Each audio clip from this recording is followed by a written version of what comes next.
So to connect a contamination monitor to the HPM7000, we will need the user manual for the contamination monitor, the user manual for the HPM7000. We will need the HPM7000, the contamination monitor, the USB box to connect the contamination monitor to the laptop, and a CAN cable to connect the contamination monitor to the CAN input Y on the HPM7000.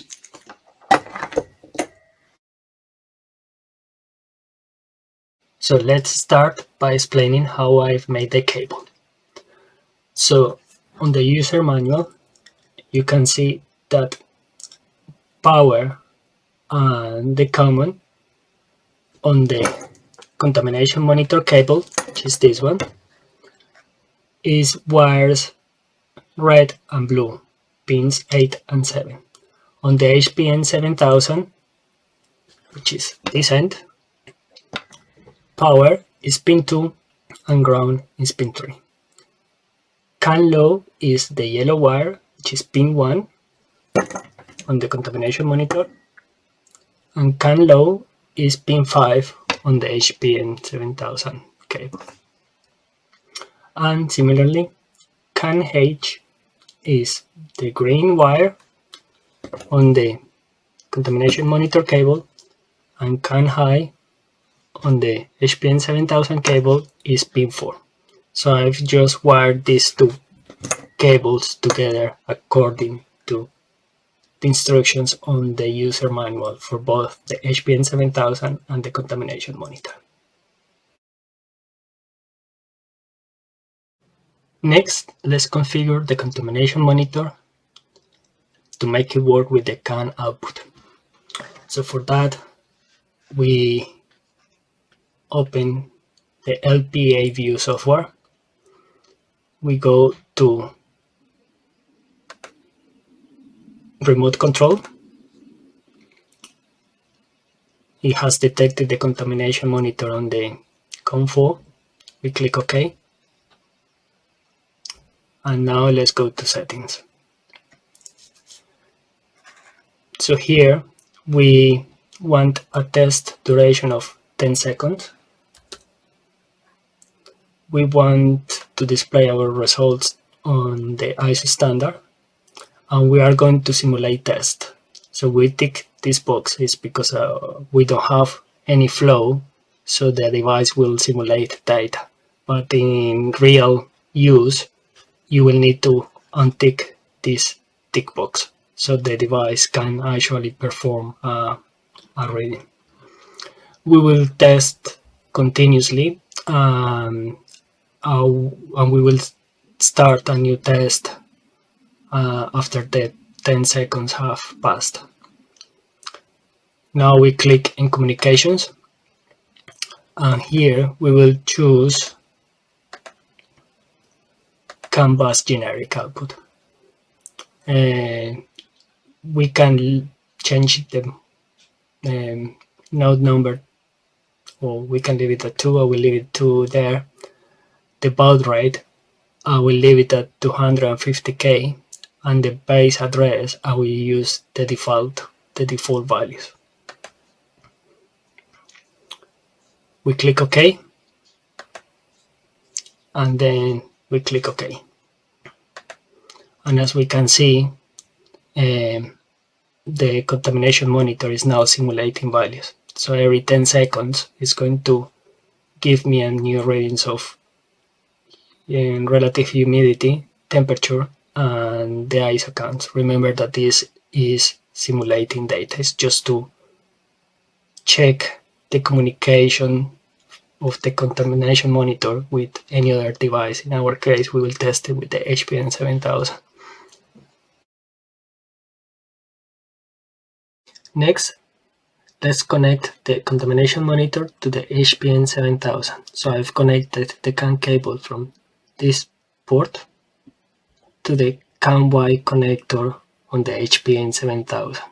We have used the CAN Y because that's the port where we can use external CAN channels. and this device is classified as an external WebTech CAN device. Right, so just to check that the CAN communication between the contamination monitor and the HPM is happening, we can use a tool called CAN Monitor on the HPM7000 to just see the CAN traffic. So let's do that. Let's first start the contamination monitor simulation.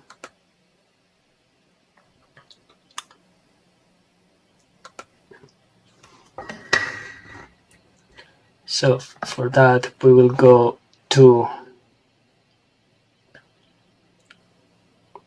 Settings, Sensors, CAN Y, and we will select Auxiliary CAN.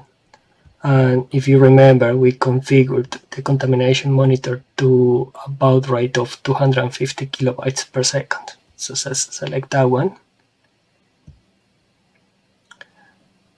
We click on the three dots and we click on CAN Monitor.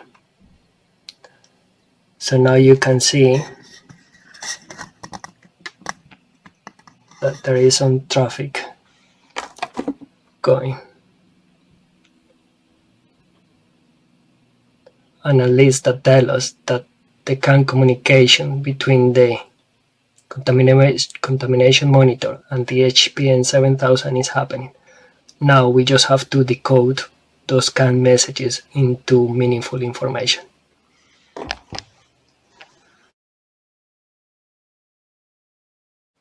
Next, let's add the CAN channels into the HPM7000.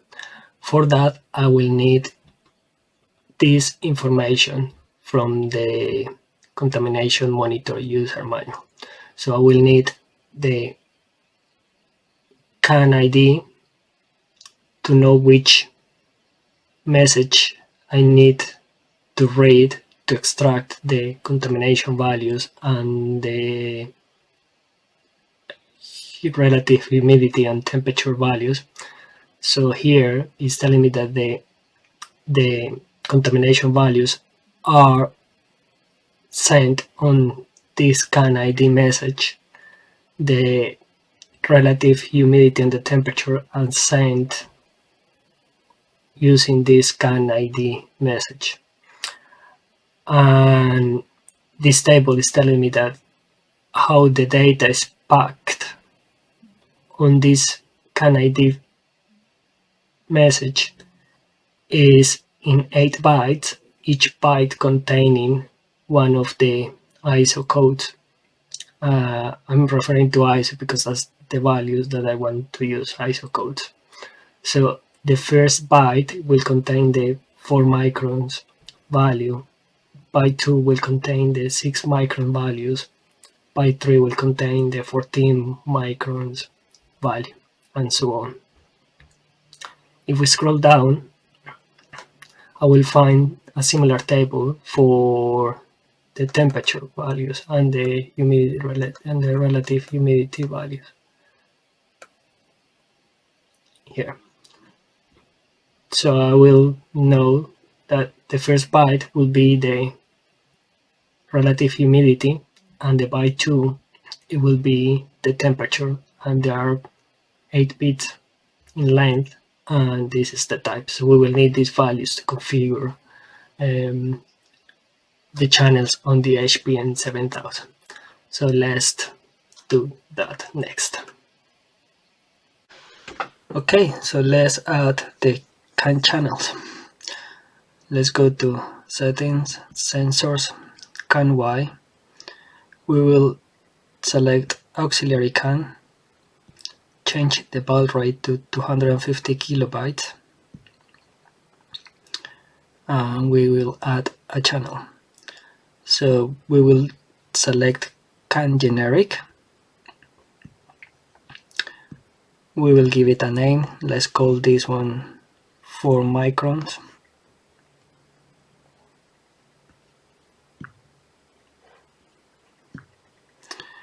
The measuring range it will be from 0 to 24.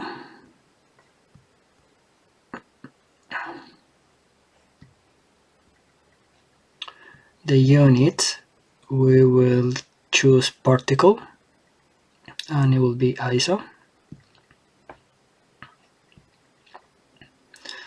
My resolution will be 0 and the offset, resolution will be 1 and offset will be 0. The frame type will be extended.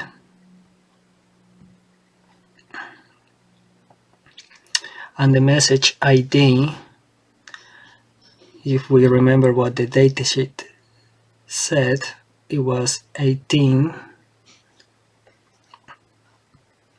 FF B53F. The message format would be normal, because it's not a multiplexed message, it will be a normal message.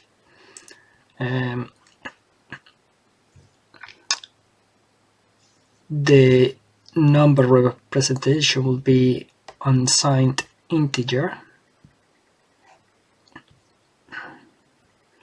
It will be, my byte order will be Little Indian, and my first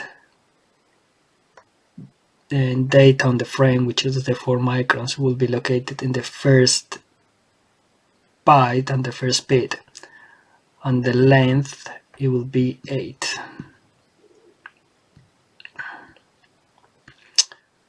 That's it. Now we can add the next one. Let's add the next one, will be 6 microns. So let's add another channel. So again, we select kind generic. We will call this one 6 microns, 6U for short.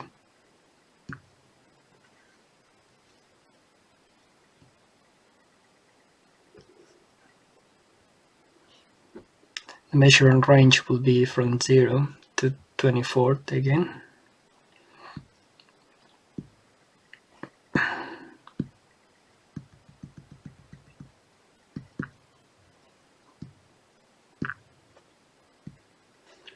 The unit will be, again, particle, and it will be ISO. Resolution 1, offset 0, frame type extended. Message ID will be the same message, because remember, all the contamination values are contained in the same frame and the same can message, 18 FF B53F. The message format will be normal. It will be unsigned integer. Little Indian. Here, my bit position will be byte 2, bit 1. That means that my 6 micron data will be contained in the second byte of the can message, of the data can message.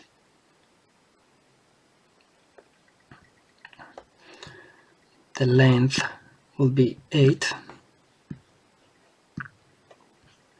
The timeout, we can leave it at that value. Okay, so we can check actually now if that's correct. So what we can do is start the contamination monitor simulation, and hopefully after 10 seconds we will start seeing some readings there. There you go.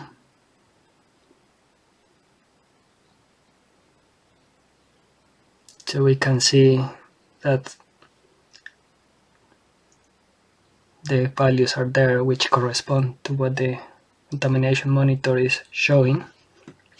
And if we go to the main screen, we will see the same values, which will update every 10 seconds. Now let's add the rest of the channels.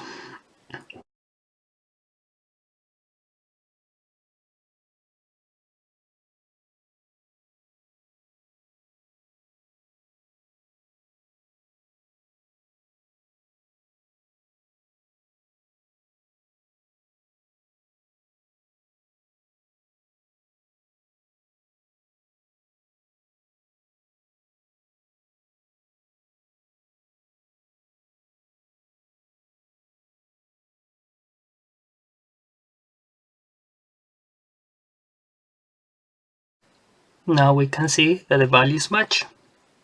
15, 15, 13, 13, 11, 11, 43, and 25 degrees Celsius.